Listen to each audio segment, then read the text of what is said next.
सभी साथियों को मेरा नमस्कार।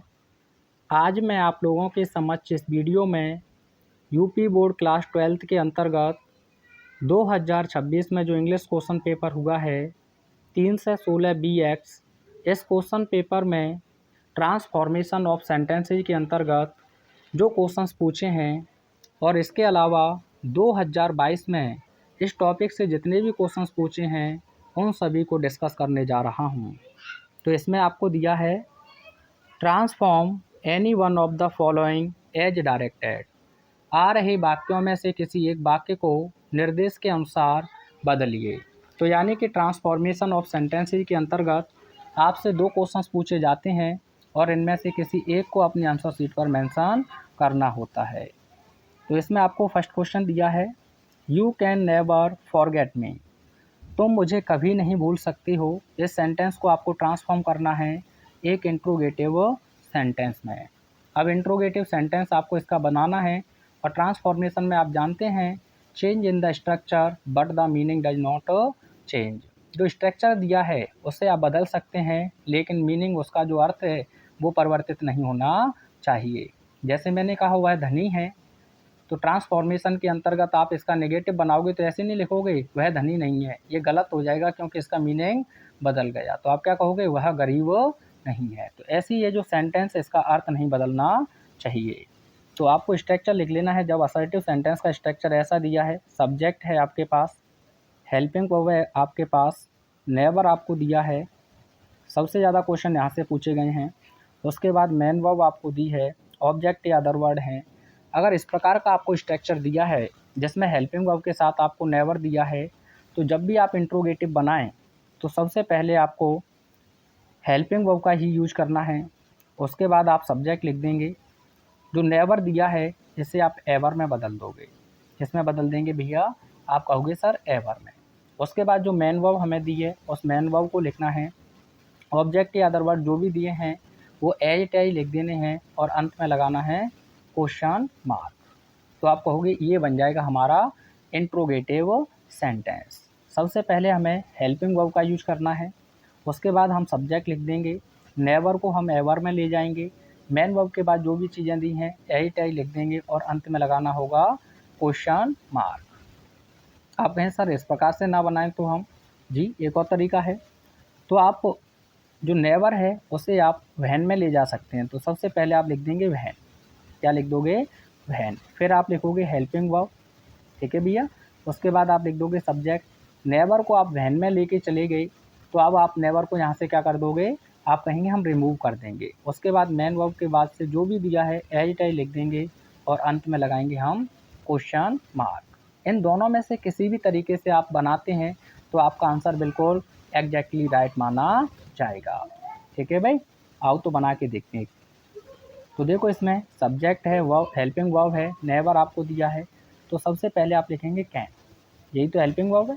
उसके बाद आप लिख दोगे यू, नेवर को आप ले जाओगे एवर में, आगे आप लिख देंगे फॉरगेट मी, फॉरगेट मी, ये हो गया। Can you ever forget me, क्या तुम मुझे कभी भूल सकते हो। तो इसका असर्टिव क्या हो जाएगा, तुम मुझे कभी नहीं भूल सकते हो। ना में हाँ और हाँ में ना, ठीक है। आप कहें इससे ना बनाएं, हम वैन से बनाएं। तो सबसे पहले आपको वैन ही लिखना होगा। फिर आप लिख देंगे हेल्पिंग वर्ब कैन, फिर लिख दोगे यू, नेवर को आप हटा देंगे और लिख देंगे फॉरगेट मी, क्वेश्चन मार्क। पहला कॉन्सेप्ट सभी को क्लियर होना चाहिए। अगर कोई डाउट है तो अभी भी कमेंट करके पूछ लीजिए। यह क्वेश्चन मैं आपको दे रहा हूँ, लगातार बोर्ड एग्जाम में पूछा गया है। देयर ग्लोरी, देयर ग्लोरी, ठीक है, GLORY, ठीक है। Their glory can never fade, their glory can never fade, उनका जो वैभव है या जो उनकी शान है वो कभी भी नहीं मुरझा सकती है। तो इसका आंसर आप मुझे कमेंट में बनाएंगे, चाहे तो एक तरीके से या एक से ज़्यादा तरीके से, ठीक है भाई। आइए अगला क्वेश्चन देखते हैं। Seema is the tallest of all the girls, Sheela या Seema, Seema is the tallest of all the girls, Seema सभी लड़कियों में सबसे लंबी है। इसका आपको कंपैरेटिव बनाना है। जब भी आप कंपैरेटिव से सुपरलेटिव बनाए या सुपरलेटिव से कंपैरेटिव, सब्जेक्ट और वर्ब में कभी भी चेंज या परिवर्तन नहीं होता है। तो सबसे पहले आप लिखेंगे सीमा, ठीक है भाई, ये सचिन के फेवरेट है। उसके बाद आप लिख दोगे एज। टॉलेस्ट का कंपैरेटिव बनाओगे तो आप लिखोगे टॉलर, ठीक है भाई। उसके बाद आपको कंपैरेटिव कंजंक्शन का यूज करना है तो आप लिख दोगे देन, ठीक है।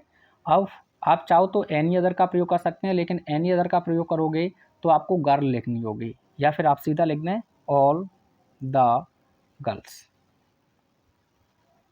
ठीक है। एक प्रकार तो ये रहा। अगर आप ऑल को देखते हैं तो ऑल द गर्ल्स एज ही लिख दें। अगर इस प्रकार से नहीं लिखना चाहते हैं तो आप देन एनी अदर का भी प्रयोग कर सकते हैं। जैसे मैंने एक लिखा, इसी को सीमा एज टॉलर देन, ठीक है भाई। अब आप लिख सकते हैं एनी अदर, ठीक है। अब एनी अदर के बाद सिंगुलर नाउन लिखा जाता है तो इसीलिए आप लिखोगे गर्ल, ये हो जाएगा आपका राइट आंसर। तो आप कह सकते हैं कि जब भी हमें ऑल द के बाद प्लूरल काउंटेबल नाउन दिया है तो कंपैरेटिव बनाते समय हम देन के साथ एनी अदर का प्रयोग कर देंगे और सिंगुलर काउंटेबल नाउन रखेंगे, या फिर ऑल द और प्लूरल काउंटेबल नाउन को भी लिख सकते हैं। अगर इसका पॉजिटिव बनाना होता तो आप लिखते, दोनों तरीके से मैं बता दे रहा हूँ। आप लिखते ऑल द गर्ल्स, पॉजिटिव में क्या लिखते all the girls, all the girls. आगे आप लिखते आर नॉट, ठीक है। पॉजिटिव है तो सो लगाओगे, नेगेटिव सेंटेंस है इस वजह से, ठीक है, पॉजिटिव डिग्री है। और आगे पॉजिटिव डिग्री आप लिख देंगे टॉल एज सीमा, यानी कि सभी लड़कियां उतनी लंबी नहीं हैं जितनी कि सीमा। अब आप कहें सर ऑल द गर्ल्स अगर हम ना लिखें तो हम नो अदर से भी बना सकते हैं, no other girl, no other girl as या सो टॉल एज सीमा, ऐसे भी आप बना सकते हैं। आइए 2022 के और क्वेश्चंस को देख लेते हैं। तो देखिए 2022 के सभी सेट्स आपके सामने लिखे हैं। इसमें पहला क्वेश्चन आपको दिया है स्विच ऑफ द फैन, यानी कि फ़ैन को बंद कीजिए। तो ये एक इम्परेटिव सेंटेंस है साथियों, और इम्परेटिव का जब भी पैसे बनाएं तो सबसे पहले आप लिख सकते हैं लेट, उसके बाद ऑब्जेक्ट को लिख दें तो आप लिख देंगे द फैन, आगे आप लिखोगे बी, और थर्ड फॉर्म आप लिख देंगे स्विच्ड, और जो बचा है वो लिख देंगे आप ऑफ, ठीक है। जब भी आपको इम्परेटिव सेंटेंस B1 से देखने को मिले तो आप सबसे पहले लेट लिखें, फिर ऑब्जेक्ट लिख दें, फिर बी के बाद आप थर्ड फॉर्म लिख दें, जो दिया है एज लिख देंगे, आपका बन जाएगा पैसे बॉयस। ओपन द डोर, इसका आप बना के मुझे सेंड करो, ठीक है, ओपन द डोर। आगे देखिए भाई every rose has a thorn, यानी कि प्रत्येक गुलाम में कांटा होता है, इसे आपको नेगेटिव में बदलना है।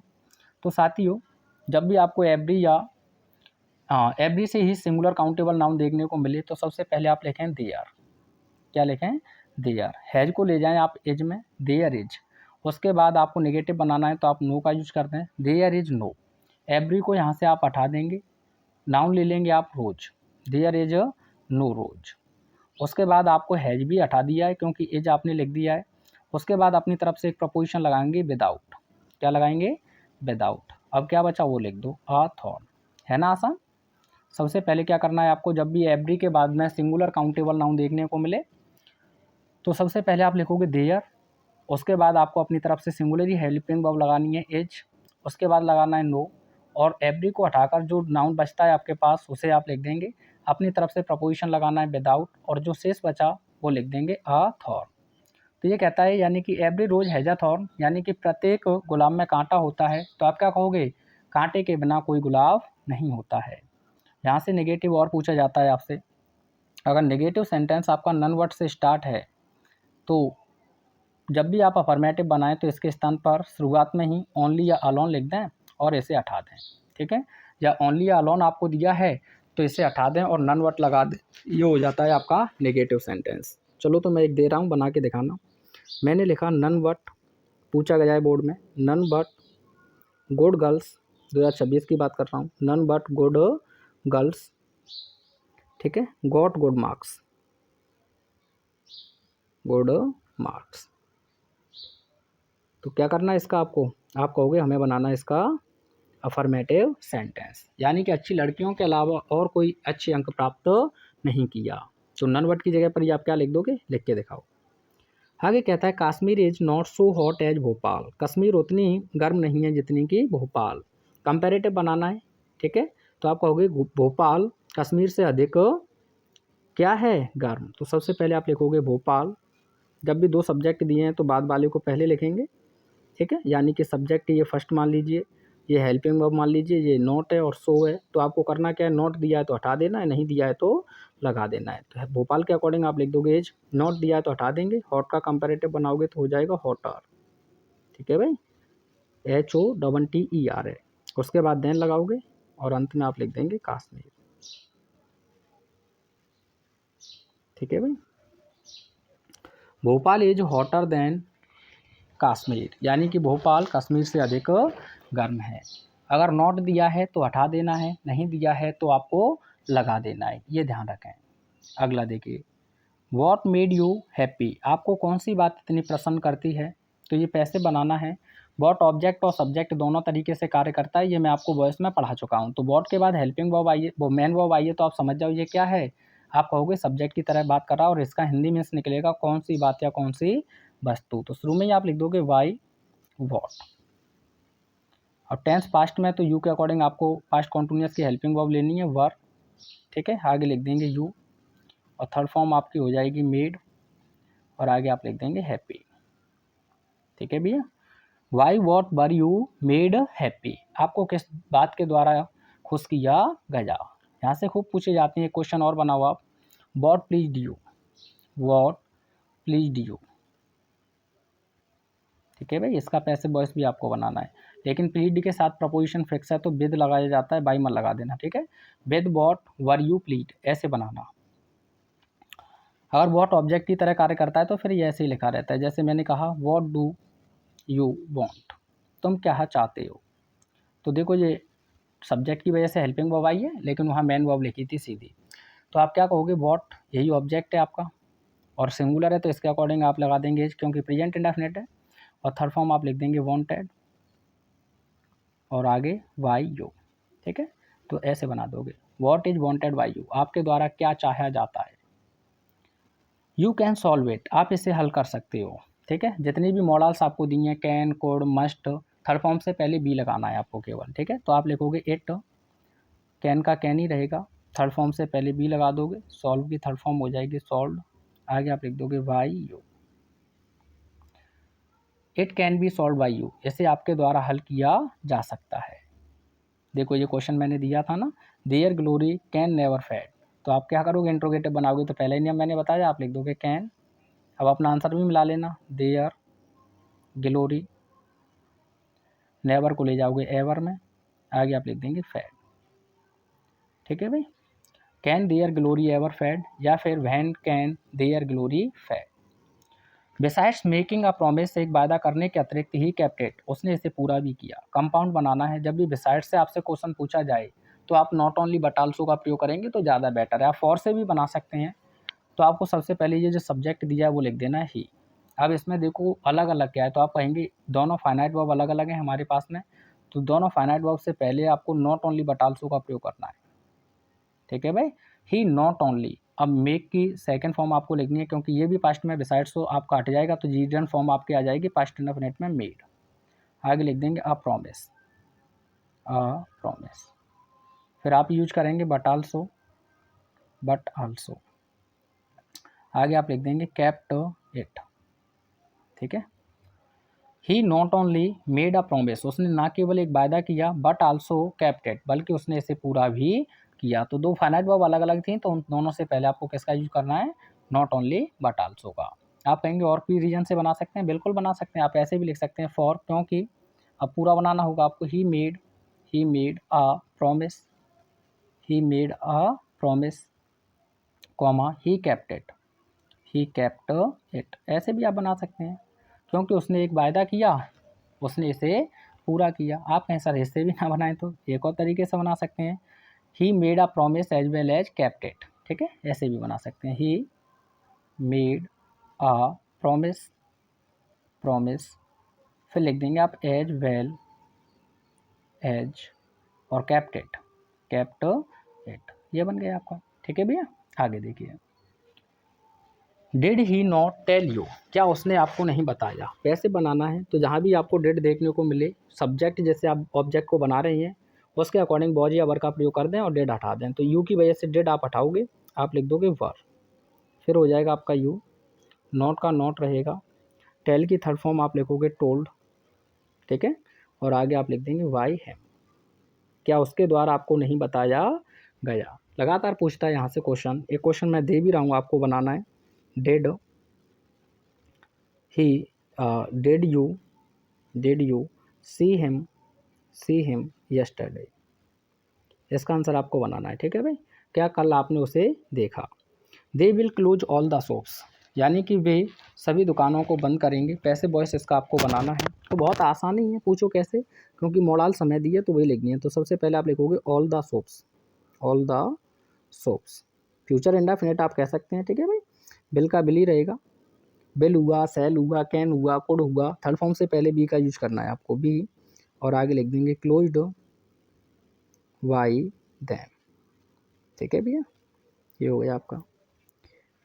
आगे देखिए, पॉवर्टी इज रियली अ कर्स, यानी कि पॉवर्टी वास्तव में एक अभिशाप है। पहले कर्स का एंटोनियम्स लिख, वो सिनोनियम्स लिख लो, आपसे पूछा गया है तो आप लिख लेना BANE, बैन, पूछा गया आपसे, ठीक है भाई। एंटोनियम्स की बात करें तो आप बून लिख लेना, दोनों चीज़ें पूछी गई हैं तो ध्यान रखना। एक्सक्लामेटरी बनाना है, तब भी आपको आर्टिकल ए देखने को मिले और उसके बाद नाउन हो, तो जब भी आप एक्सक्लामेटरी सेंटेंस बनाएं तो आप वॉट से शुरू करें, उसके बाद वो आर्टिकल ले लें और वो नाउन लिख दें। तो लिख दिया वॉट आर कार्स। अब सब्जेक्ट ले लो, आप लिख दो पॉवर्टी और आगे लिख दो इज, आप चाहो तो रियली लिख सकते हैं, नहीं तो कोई दिक्कत नहीं है। What are cars poverty is really आप चाहो तो लिख देना, ठीक है भाई, यानी कि गरीबी भी कैसा अभिशाप है। He could read the English book, वह इंग्लिश बुक पढ़ सका, पैसे बनाना है तो आप कहोगे हमारे लिए आसान है, कुड दिया है, तो सबसे पहले हम लिखेंगे the English book, the English book, ठीक है भाई, कुड का कुड रहेगा। आगे आप थर्ड फॉर्म से पहले बताया ना, जितनी भी मॉडल्स हैं, shall, will, can, could, must, ये, ठीक है, इन सभी से थर्ड फॉर्म से पहले बी लगाना है। अगर हैव दिया है तो बी लगा देना, बी, और थर्ड फॉर्म हो जाएगी आपकी रेड। आगे आप लिख देंगे वाई, ही का हो जाएगा him. The English book could be read by him, कोई दिक्कत तो नहीं है। आगे देखिए, Mumbai is the best city in India, जब भी आपको ऐसा स्ट्रक्चर दिया है, सिंगुलर काउंटेबल नाउन है सुपरलेटिव डिग्री के बाद, तो देन के बाद एनी अदर लगा दें। ये बात ध्यान रखें, कंपैरेटिव से सुपरलेटिव या सुपरलेटिव से कंपैरेटिव बनाएं, सब्जेक्ट और वर्ब में कोई चेंजिंग नहीं होगा। तो आप लिखोगे मुंबई, ठीक है, एज, कंपैरेटिव बनाओगे तो आपका हो जाएगा बेटर। बेटर का एंटोनियम्स क्या होगा, कमेंट में बताओ फटाफट से। कंपैरेटिव के तुरंत बाद कंपैरेटिव कंजंक्शन, देन उसके बाद आपको लिखना होगा एनी अदर, क्या लिखना होगा, एनी अदर, सिंगुलर नाउन की वजह से, ठीक है, और आगे सिंगुलर नाउन लिख देंगे आप, सिटी इन इंडिया। बेटर का अभी तक एंटोनियम्स नहीं बताया आप लोगों ने, तो Mumbai is better than any other city in India, यानी कि जो मुंबई है वो भारत में अन्य किसी शहर की अपेक्षा अधिक अच्छी है। आई होप सारी चीज़ें आपको क्लियर हुई होंगी। मिलते हैं नेक्स्ट क्वेश्चन के साथ। Thanks for watching everyone.